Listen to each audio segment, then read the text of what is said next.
Today we're diving deep into a country that's full of contradictions, rich with history, and just, well, critically important in our world today. We're talking about Pakistan. Let's get right into it. So right off the bat, here's the central puzzle we need to solve. How is it possible for a country to have roots that go back thousands and thousands of years? But as a nation, it's actually younger than many people who are alive today. Understanding that paradox is really the key to getting a handle on what Pakistan is all about. First things first, let's talk about the name itself, Pakistan. It was thought up by a student, Rahmat Ali, and it's brilliant, really. It works as an acronym for the Muslim-majority areas of what was then British India, but it also has this powerful meaning, Land of the Pure. That name alone tells you so much about the country's founding ideas.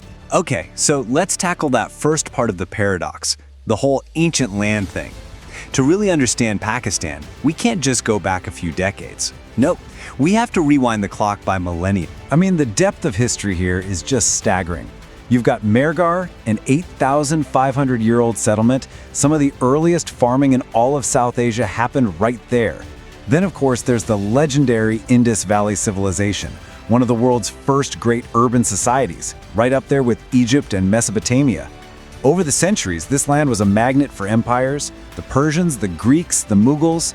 It was a global crossroads long before anyone ever uttered the word Pakistan. So if it was this ancient crossroads for so long, how did it become a modern country? Well, the answer lies in one single, massive, world-changing event in the 20th century, the partition of British India. The idea of Pakistan really took shape incredibly quickly. Just over a few decades, it started as a vision articulated by the poet-philosopher Allama Iqbal in 1930. 10 years later, it became an official political goal with the Lahore Resolution. But the real game changer was the 1946 election. The Muslim League won a landslide victory, which was seen as an undeniable demand for a separate country. And just like that, the British agreed. On August 14, 1947, Pakistan was born. But this new beginning came at a cost that is almost impossible to comprehend. This number, it isn't just a statistic. It represents a human catastrophe. The partition triggered the biggest mass migration in all of human history. 12.5 million people torn from their homes. And in the chaos, anywhere from 200,000 to 2 million people lost their lives. That collective trauma is literally baked into the nation's DNA. And this brings us to the absolute core of it all, the fundamental reason for its creation. Pakistan was founded to be an Islamic republic, a homeland, a safe haven for the Muslims of the subcontinent. That single idea has been the driving force behind its laws, its politics, and its entire national identity ever since. Now, because of that unique identity and its location, Pakistan was immediately thrown into the deep end. It sits at a crucial geopolitical crossroads, and it's had to navigate some seriously complex relationships from day one. Let's start with its number one ally, China. Their bond is often called an all-weather friendship. And this term, Iron Brother, isn't just diplomatic sweet talk. It signifies a rock-solid strategic partnership that covers everything: economics, military, diplomacy. It's a huge deal. And then, on the complete other end of the spectrum, you have the relationship with the United States. It has been a total roller coaster. In the Cold War, close allies against the Soviets. But then the 90s hit, and sanctions over Pakistan's nuclear program really soured things.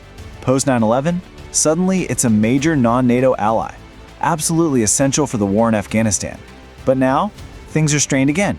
It's this constant cycle of cooperation followed by conflict. Now, as an Islamic republic, Pakistan has always seen itself as having a special role to play among other Muslim-majority nations. It was a huge supporter of independence movements in places like Indonesia and Algeria. For a while, it even aimed to be the leader of a unified Islamic bloc, though that didn't quite pan out as planned. Still, this unique position lets it act as a go-between, like when it helps cool things down between rivals like Iran and Saudi Arabia. Okay, let's switch gears and talk about the economy.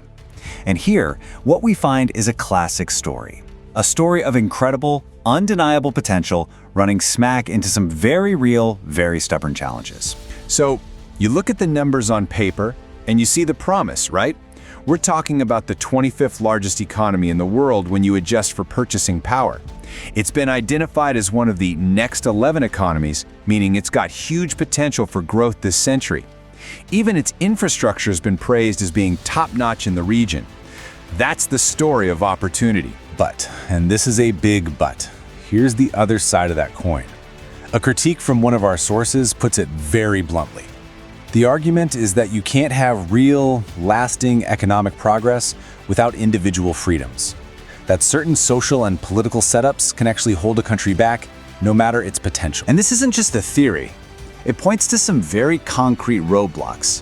Things like low foreign investment, because businesses aren't sure they'll be treated fairly. Or not collecting enough taxes, which starves the government of funds. And then there are these big public companies that aren't profitable and need constant bailouts. It's this ongoing tug-of-war between what the country could be and the hurdles holding it back. You know, beyond all the geopolitics and the economic charts, what really defines Pakistan is its people. It's this huge, incredibly diverse population that creates a cultural tapestry that's just amazing. And the scale we're talking about is just immense. Over 241 million people. Let that sink in. It is the 5th most populous country on the entire planet. And right after Indonesia, it's home to the world's 2nd largest Muslim population. That size alone makes it a major force in the world. Now, while Islam is the state religion and followed by the vast majority, you can see there are also these long-standing minority communities, significant groups of Hindus and Christians who have roots in this land that go back for centuries, way before Pakistan itself was even an idea. And all of this diversity bubbles up into this incredibly vibrant culture. You see it everywhere. The shalwar kameez is a kind of unifying national outfit. The official national sport might be field hockey, but let's be real, cricket is a national obsession.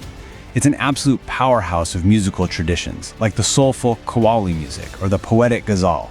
And the food, well, the food is just a perfect story of its history as a crossroads, blending all these amazing flavors. So, after weaving all these threads together, the ancient history, the modern birth, the tricky politics, the dynamic society, what does the future look like? Where's all of this headed? When you boil it all down, this is the core challenge for Pakistan today. It's a nation caught in this constant, delicate balancing act. On one side, you have its ancient heritage and its modern ambitions.